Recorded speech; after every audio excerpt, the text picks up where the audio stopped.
Well, hello everyone, and I hope everyone's had a great semester. Um, this has been, for me, both a challenging class and a highly interesting class, and I've personally gotten a lot out of it.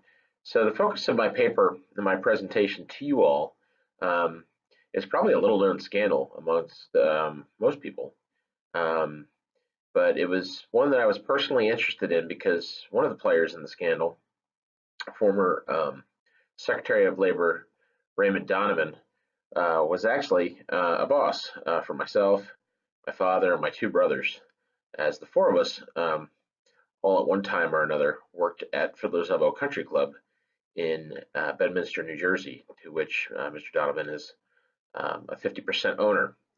So it was often family conversation to talk about Mr. Donovan, his past political history, and the scandal because um, the other owner of the country club, which will come up here in a little bit, um, is intimately involved with all this as well. So anyway, so this is what my paper and presentation is about.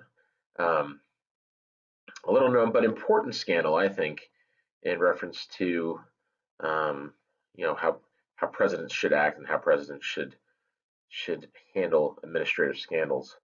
Um, and essentially, when I looked at this, I was kind of thinking about President Ronald Reagan's response the whole time and thinking, well, was he just using the design method to kind of take in all the variables that were going on, or was there a bit of administrative evil going on at the same time? And we'll talk about that in our conclusions. So, um, the background characters to this paper, to the story that I'm about to embark on you for you all. President Reagan, um, obviously those of us who are old enough to remember him, he served from 1981 to 1989.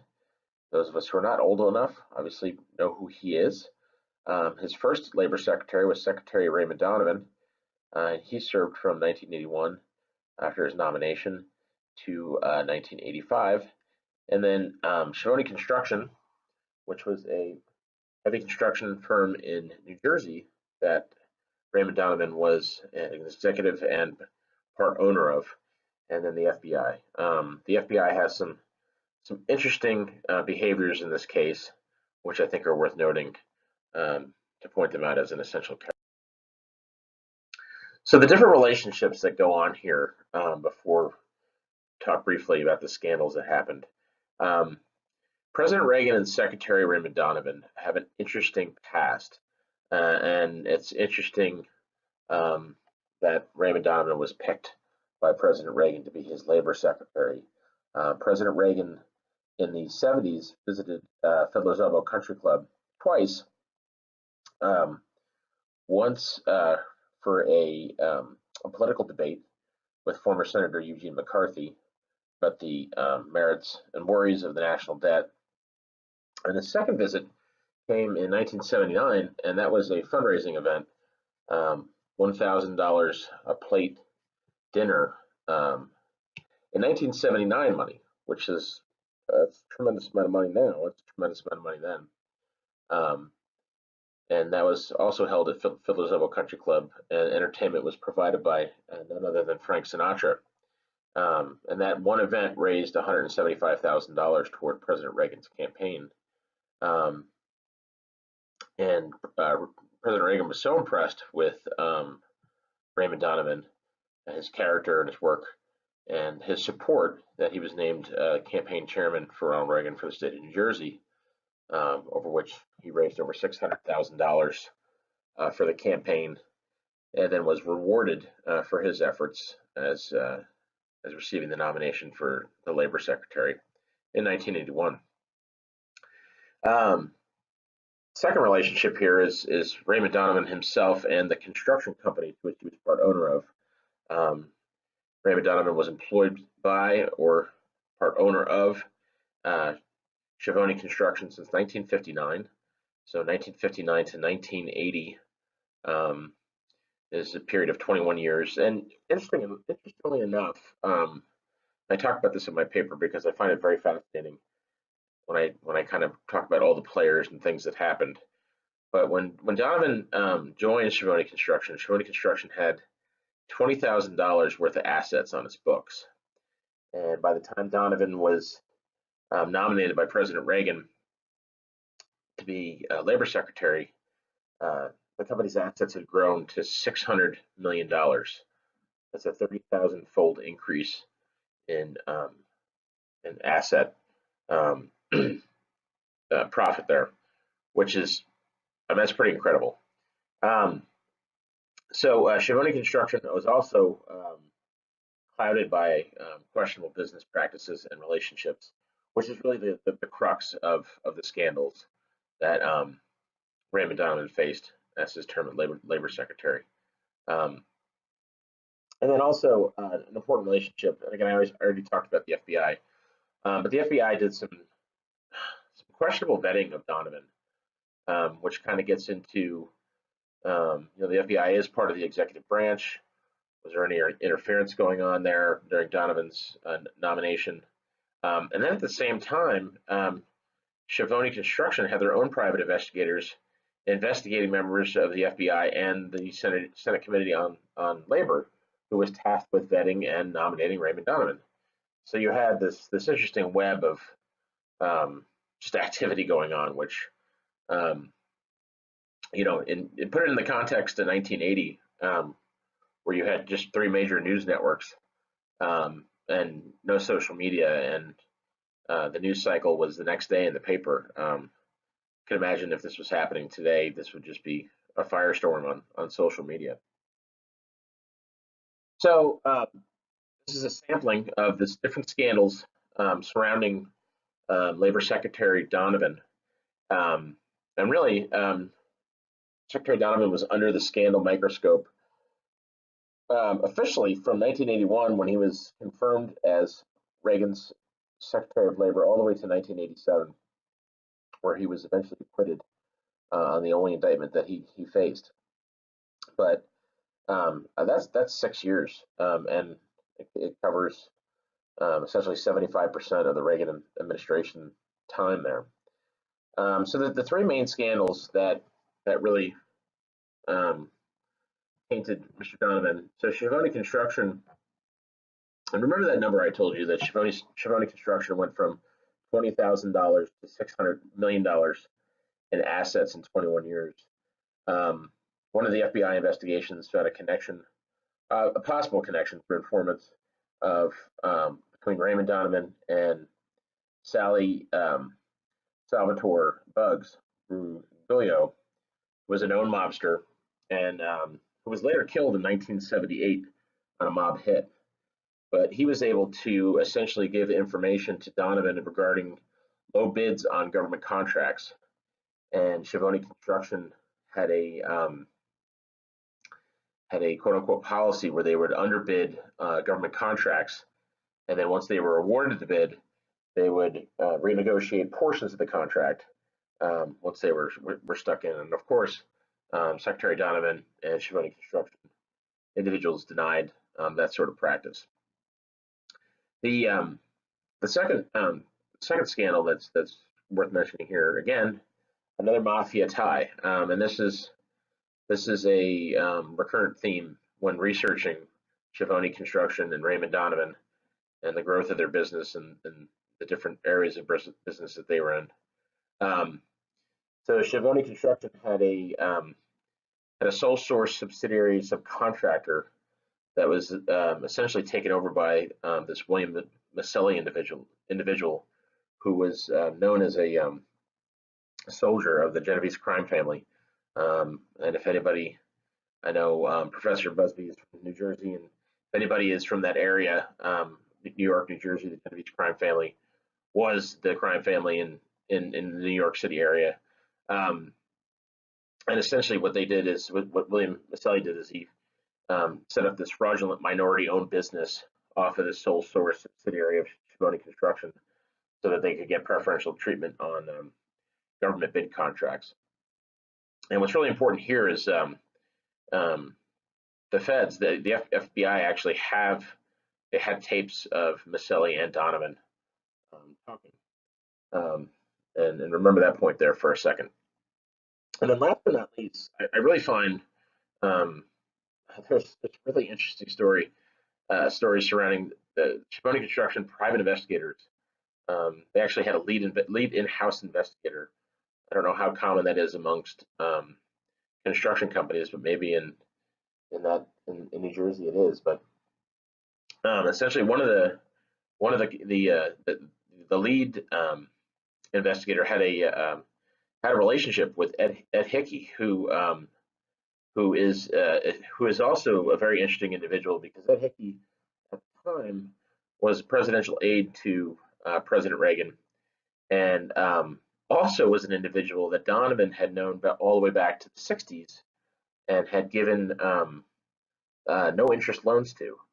So Ed Hickey had been with Reagan when Reagan was governor of California, was part of a security detail.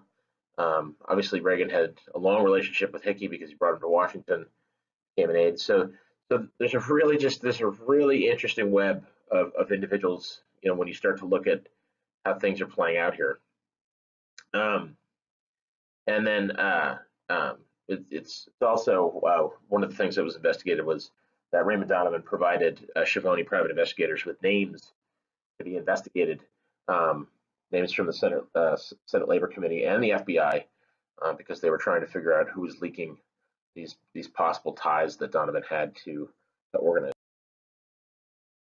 So what really concerned me as I kind of delved into this was President Reagan's response as an administrator. Um, Again, the crux of this semester was to learn about how to handle ethical situations as administrators. But what's interesting about Reagan is Reagan until the very end always continually supported Raymond Donovan, and never considered forcing him to resign or taking his resignation. So again, you have to ask yourself: is this Reagan using Cooper's design method, where he's looking at all the variables of the situation, um, and saying and coming to the conclusion, out of many conclusions, right now it's best if I just hold on to Donovan and let the legal world play out, or was there some administrative evil going on here? I mean, we talked a little bit about um, the FBI. We talked a little bit about Ed Hickey and that relationship. So there's there's a little bit of smoke there that might suggest that there might have been a larger machine at play there to kind of keep everybody masked. Um, so in 1985, Secretary of Labor Raymond Donovan was finally indicted, um, and once indicted, he resigned. And believe it or not, he was the first sitting cabinet member in history, presidential cabinet member in history, to be indicted while in position. So even the day that Donovan left Reagan's administration, Reagan said, "I still have faith and confidence in Ray Donovan, and he leaves my office with friendship and gratitude." So as you can see, there's a tremendous amount of loyalty, and a tremendous relationship there between Reagan and Donovan, and essentially 5 years of scandal could not break that loyalty. So I wanted to get we're all essentially administrators in training, but I wanted to get another administrator's take on this kind of whole scandal and bring it down to a scale that works in their day-to-day lives. And being an employee for the city of Lakeland in Florida, I was able to interview our city manager, Tony Delgado, and I framed a lot of this scandal and these questions in reference to his own position as essentially president of the city, and his department head.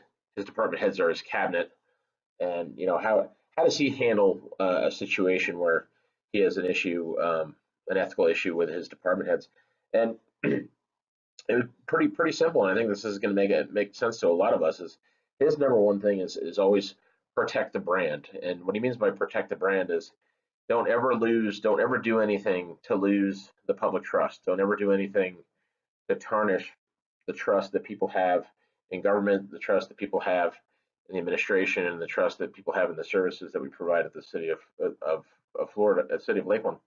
And essentially, he is also a big believer in kind of the Cooper design method, in that you need to look at all the inputs and variables involved in any sort of ethical situation and solution that you're going to come to. But he's a big believer in just trying to do so using a soft landing where we're not going to make the city look bad. I'm not going to go out of my way to make you look bad. And we're going to, try to have an amicable separating. And, we talked about several kind of department heads within the last couple of years of the city that have left. And it was just a really interesting and eye-opening and candid conversation about how another administrator handles his own cabinet when things come up. And I thought it was poignant to. So some quick conclusions. Um, Again, was Reagan using the design method, or was there some administrative evil going on? I mean, I really believe there was some both going on there. I think Reagan was, and this was probably a character trait for many of the relationships he had. I think he was really guilty of following his subjective responsibilities and his own internal values more than his objective responsibilities of what he had to the office and to the country in relation to Donovan. Um, Reagan was an intensely popular president. Um, During this time, his first term, he had come off an assassination attempt. He was a very popular president. Um, the scandal didn't really hurt him politically because there was other things that were propping him up at the time, but it could have. And his loyalty, which Donovan was later um, found not guilty, although there was plenty of evidence to show that there were certainly some improprieties going on. His loyalty could have really trusted him, could have really costed Reagan politically here. Um, and again, it's kind of reiterating that President Reagan didn't do enough to protect the brand of the President of the United States, the cabinet, those high offices that are very important to our government, that are really institutional posts. Um, Also, Donovan himself could have resigned sooner. Um, it's quite a dubious distinction to be the first sitting cabinet member in the history of the United States. Um, and I think to this date, still the only sitting cabinet member in the history of the United States to be indicted. So, of course, Donovan could have helped Reagan by resigning. Could have seen the problem, even if he believed in his own innocence, he could have seen the problem larger than himself, and could have done something to make things cleaner for sure. And then one side note as I leave you, and again, I'm looking at the time, and I've been a little long-winded, but I appreciate your interest in listening to this. Side note, Raymond Donovan is still alive. He's 88 years old. Um, and per Bloomberg, it's still listed as the president of Chicone Construction Company. So I thought you'd all find that a little interesting. Thanks a lot, and good luck this week with everything everybody has to do. Thank you.